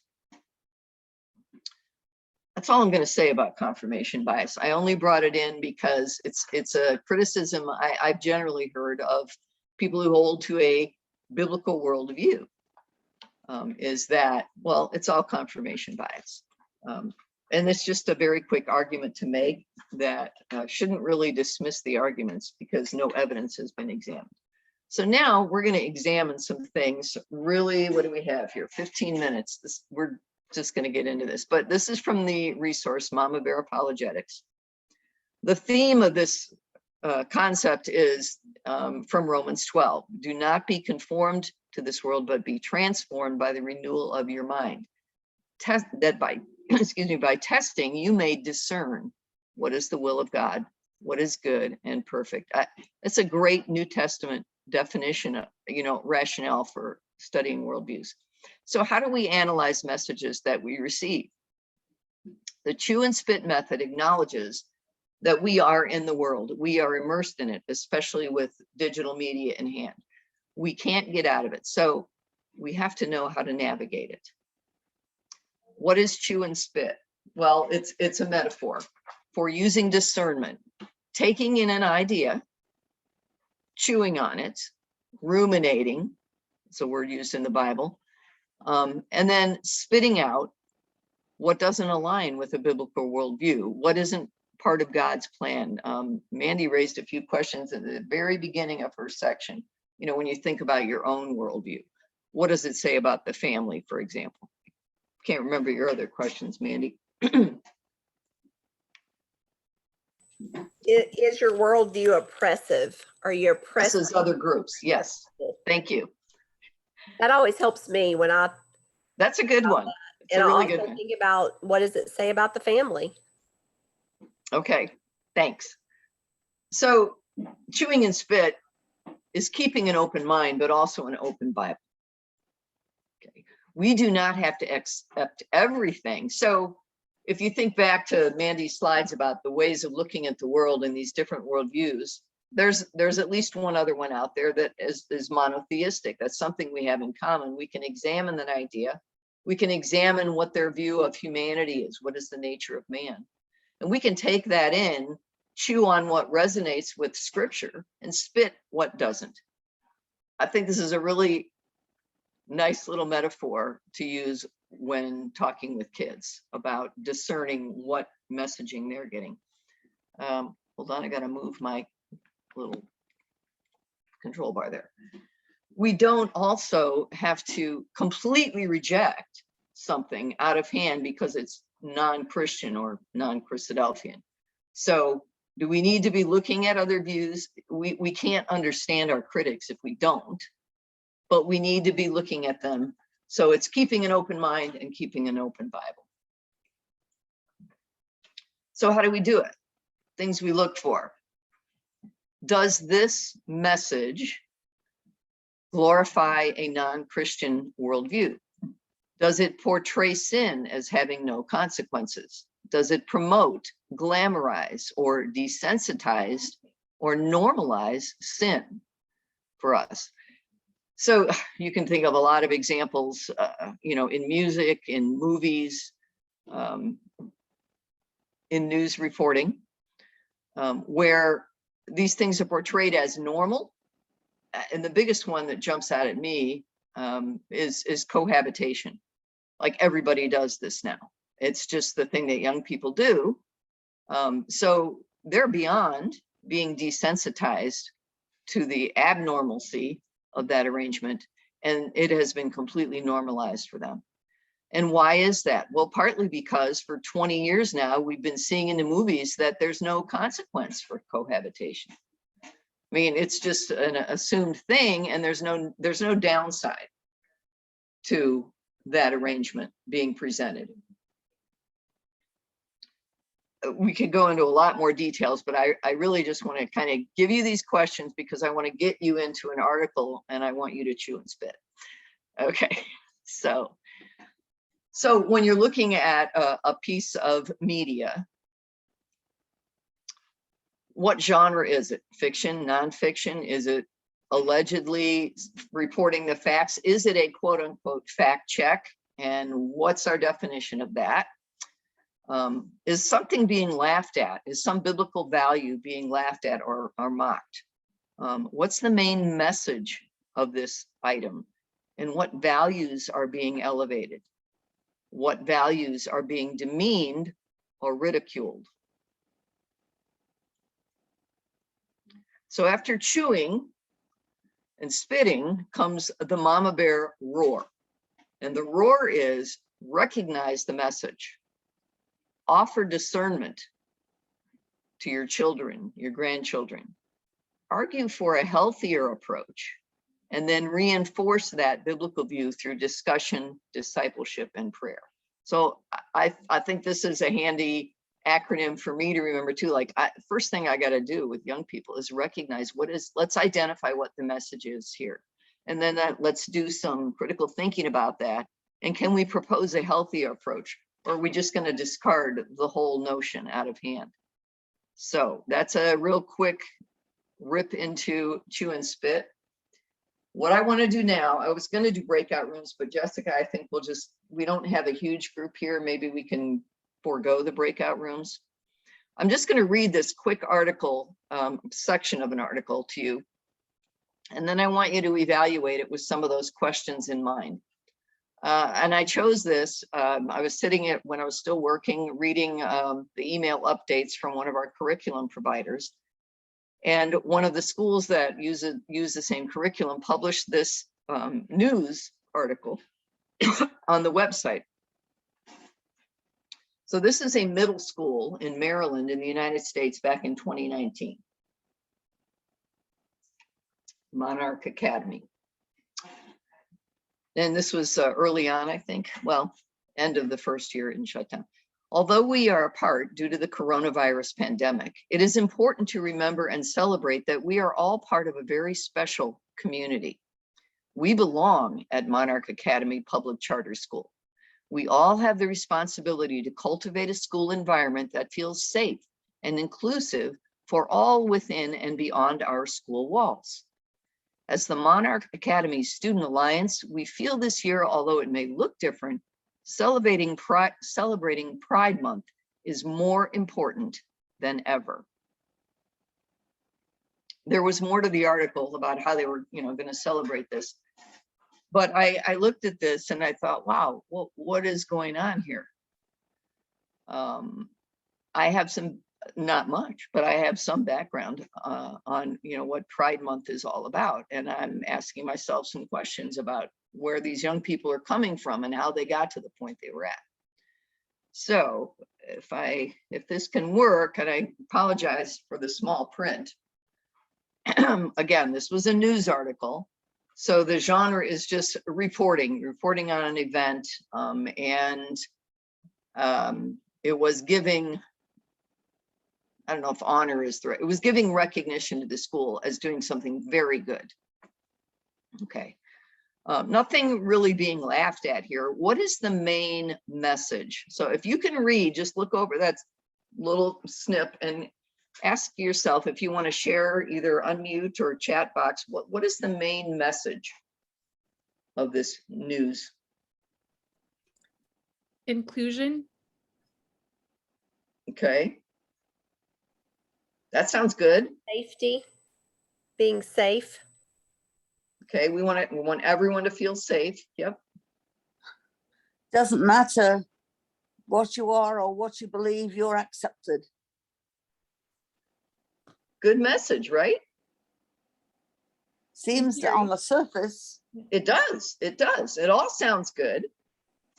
What values are being elevated?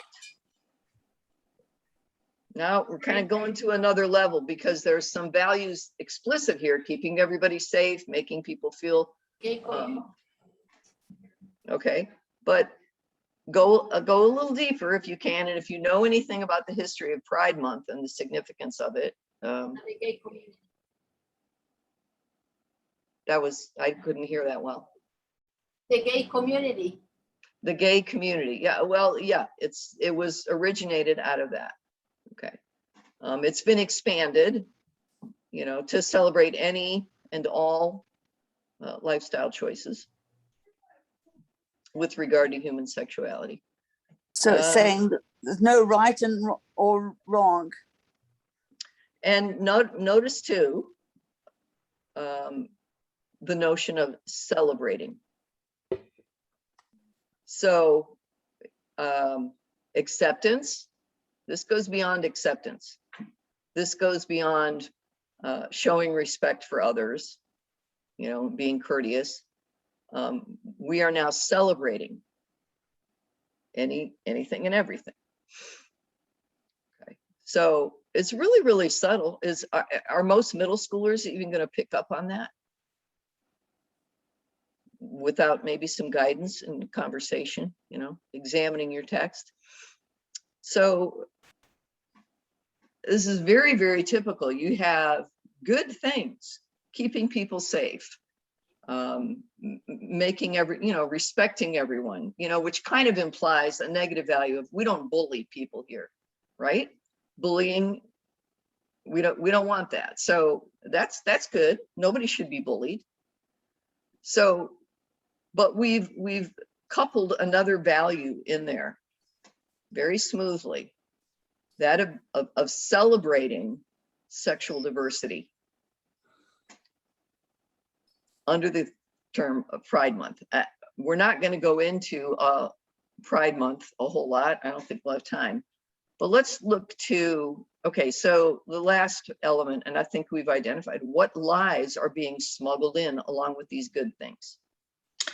I have to say that I have a 16-year-old, and he, there is no discerning with him whatsoever over this.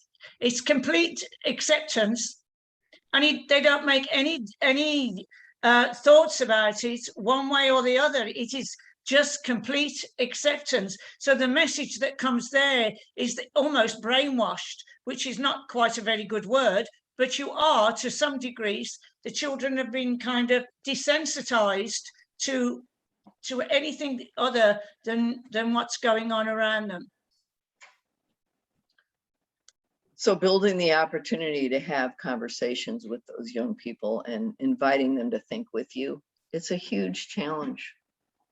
And it is a scary proposition to enter into sometimes, because these are young people that we love and we want to stay in their lives. But I think we also have to be honest enough and to be able to speak our mind without pushing their mind away either. So allowing the conversation to go both ways, Yeah. but actually stating the fact that no, this is scripturally, this is where we don't go. So I do think that we do have to sometimes stand up and be counted. Absolutely. So if we just jump, because we only have a few minutes left, if we jump to the next portion of this, we recognize the message. We recognize some good things that we certainly would want to be aligned with some things that we can't celebrate. We can treat with respect, value, their humanity of all, but we can't necessarily celebrate. But these things now have been coupled together, and we need to be able to sort those things out in conversations. So we've recognized that message. We've done a little quick bit of discernment here. What's a healthier approach than just celebrating everything? If we're talking to a young person and about how they're going to respond to this kind of atmosphere at school, what healthy alternative could we help them toward?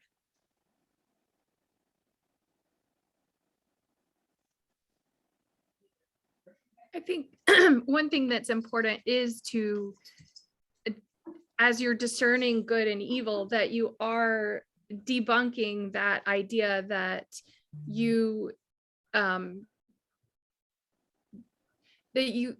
dislike, I mean, to put it in a cliche, hate the sin and love the sinner, that it's not all or nothing. And you can, interact with people who are having these struggles, and you can, you can even to some extent have a friendship with someone who shares different values, but that you can use your discernment without being nasty to people. And that's a message that I think a lot of people haven't heard. A lot of people assume that if a Christian disagrees with you, that they're going to be disagreeable about it. And just so I think that's one of the biggest things for young people, is teaching that we're not mean, or and we're not going out of our way even to, every time we interact with them, tell them that they're sinning. We can treat them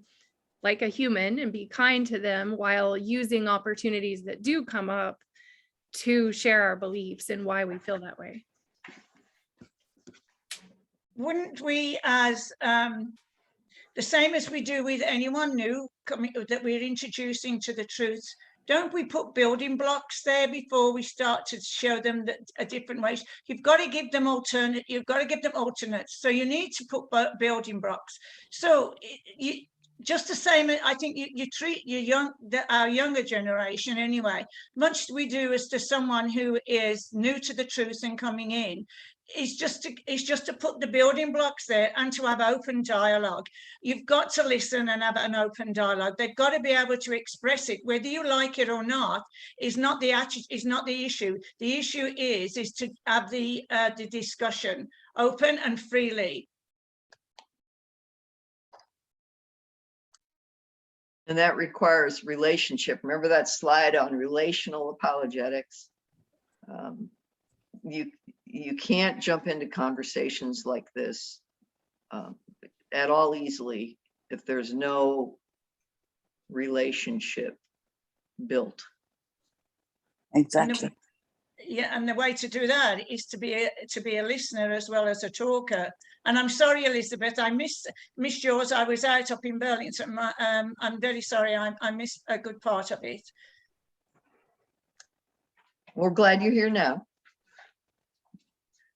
And I think it's 2 o'clock. I'll just, if it's okay, I'll just flash a couple other things in front of you, but all of these things, including, our slides, are accessible on the Padlet. So I know we ran through a lot of information. We thought it was hard to cut it down to 5 days, Jessica.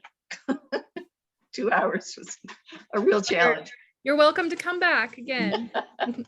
Well, we'll see if anyone, is interested in looking further into these things. But so these are what you're looking at here. We're not going to do the activity we just did, but again, we would want to chew and spit looking at these with young people.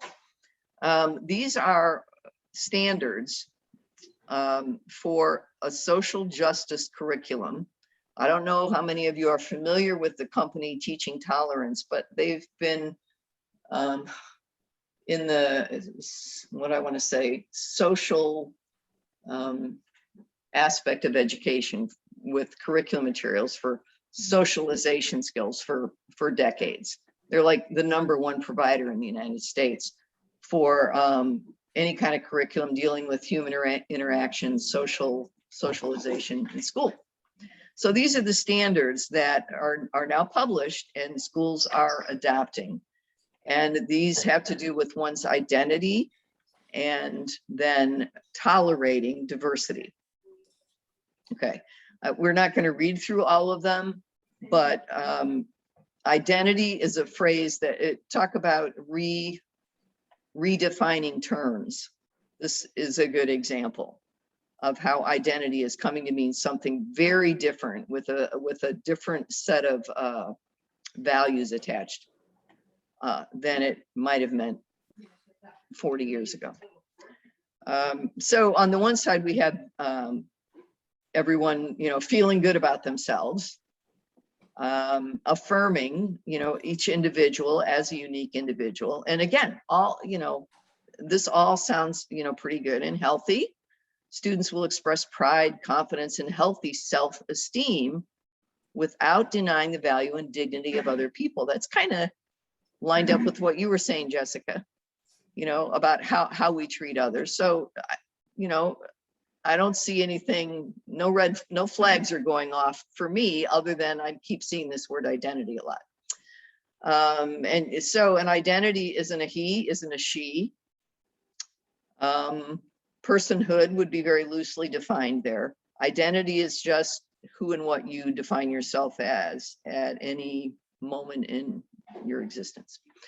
Okay, and then the other set of standards have to do with tolerating diversity on the right-hand side. So students will respond to diversity by building empathy, respect, understanding, and connection. Nothing there I want to argue with, right? So I'm going to go to the next slide. And these are actually goals and scenarios to be used as we lead students to master these ideas and these values on identity and diversity. Please come back and look at these slides later on. It's an eye-opener. But I'm just going to direct you to the right. Now, this is for kindergarten through 2nd grade in the United States. Okay, and these are scenarios and how, what you don't see here is the recommendations of how to deal with them. But here's one scenario. For show and tell, Joy brings in a picture of her family on a church camping trip. My family goes camping a lot. I like camping, she says. I'm a Christian and sometimes my family goes camping with the church. I'm also a big sister, so I have to help my parents take care of my little brother, especially when we go camping. So that's a scenario that could play out in your classroom. And the values you want to draw out of that are over here. I know and like who I am. I can talk about things about myself and other people. I know that my group identities are part of me. I can feel good about myself. Okay, Go to the next scenario down here. Now we have one, and this looks good, right? I mean, being tolerant and being affirming and celebrating this child's experience. Let's go down to the next one. As children are funneling into her classroom on a Monday morning, Mrs. Franklin overhears a conversation between two students. What did you do last weekend? Kevin asked Lisa. My moms took me to the zoo, Lisa replies. You have two moms? Do you call them both mom? I call them Mama Kendra and Mama Sam, Lisa says. So now we're getting into another scenario. And I encourage you to go back and you can, by the way, find these online without cost to you, the social justice standards. And this is, like I say, the #1 provider of public schools in the United States. My last experience, the biggest curriculum provider. So we have to, the person that mentioned, I think it was your grandson,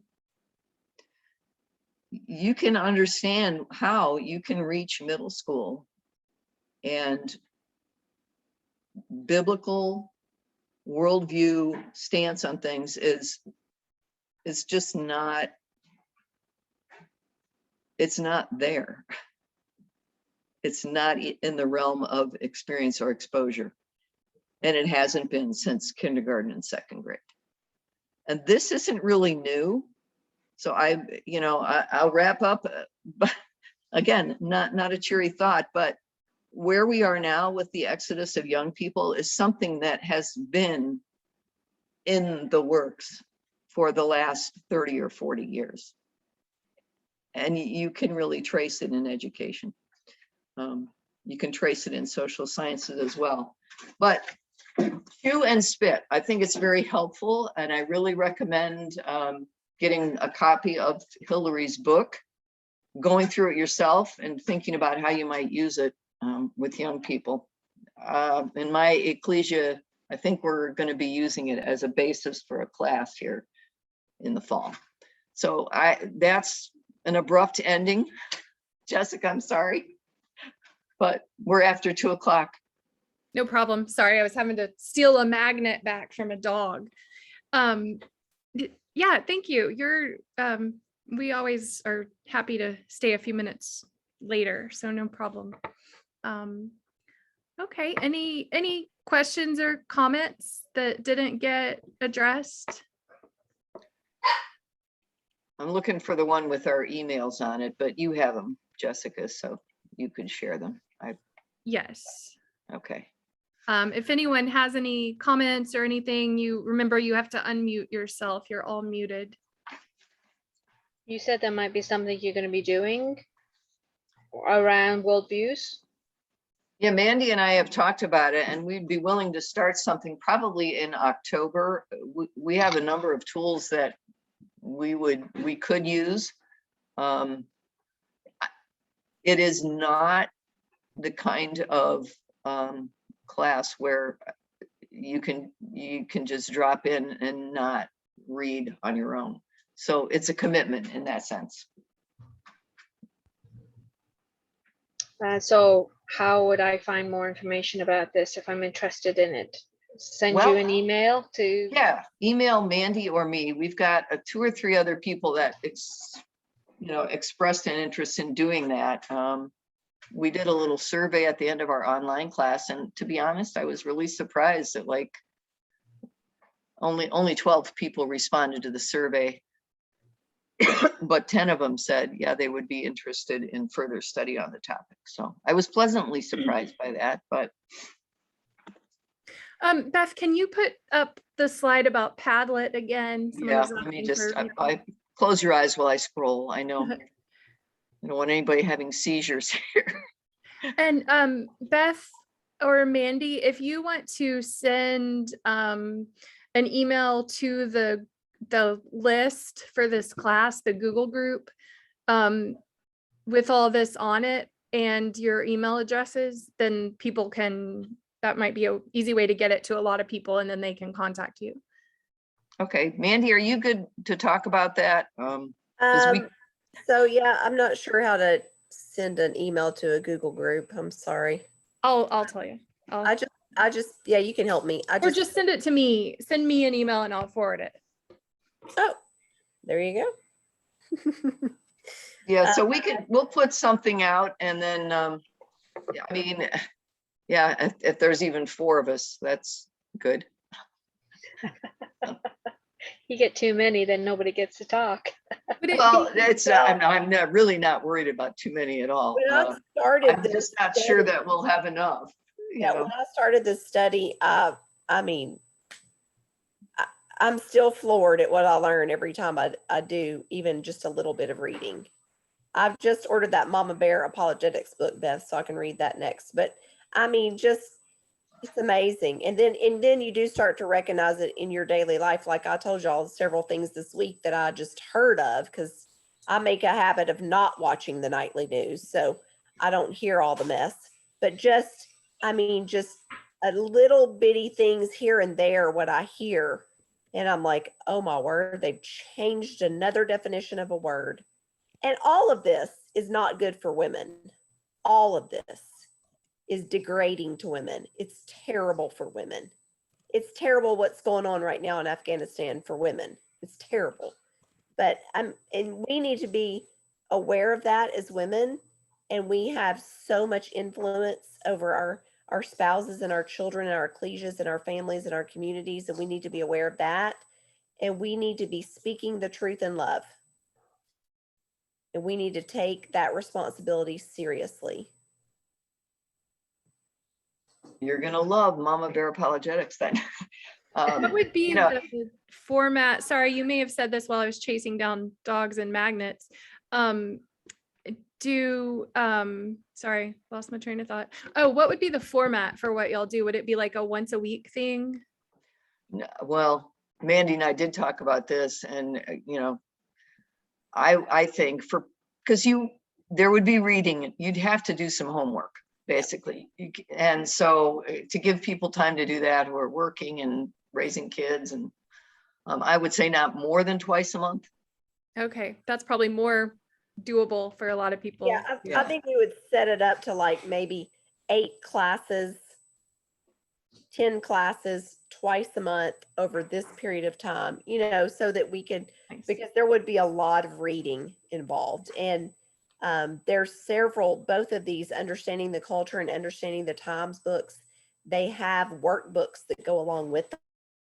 And that Understanding the Culture, I mean, I've barely gotten into that, and I would love to do the workbook on that. So there's tools that have already been developed.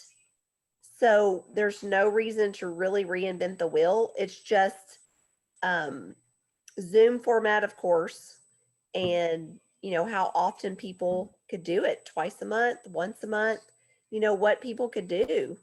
So it's just if there's interest there. I mean, because we're already behind on this as a community. We have got to get with it, or we're going to lose even more of our young people. And it starts, y'all, it starts with, in the beginning, God created the heavens and the earth. That's where it starts. That needs to be our 5-year-olds, our 6-year-olds, our 7-year-olds.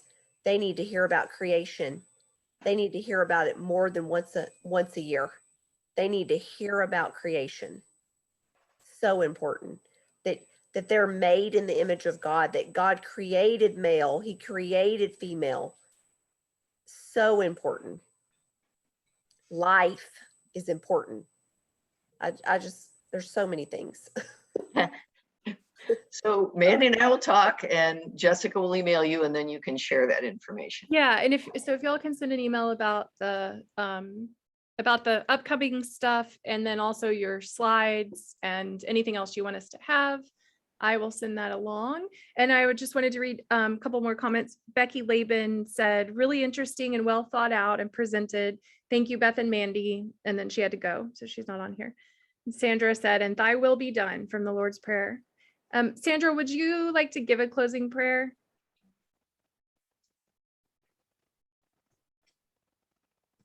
Oh, you're muted. All right. Are you ready now? Yes. Heavenly Father, we are so grateful that we as sisters, mothers, grandmothers, parents, sisters together as your daughters, learning more about your will and how we can be conformed to the image of Christ, because that is our goal. And we would ask you to guide and direct each one of us to help others, to encourage others, to have an impact on others as we walk towards your kingdom. We pray that you will keep us safe in this world of disease and conflict, and keep our minds focused on you. It's through Jesus we pray and give you thanks and praise. Amen. Amen. All right. Thank you, everyone. See you all next Thank you. We really appreciate it. Thank you very much. God bless to the newly baptized. Have a wonderful time in your backyard. Thank you. I'll convey your message. All Thank right. you very much for the Bye class. now. Have a good day, everybody. You too.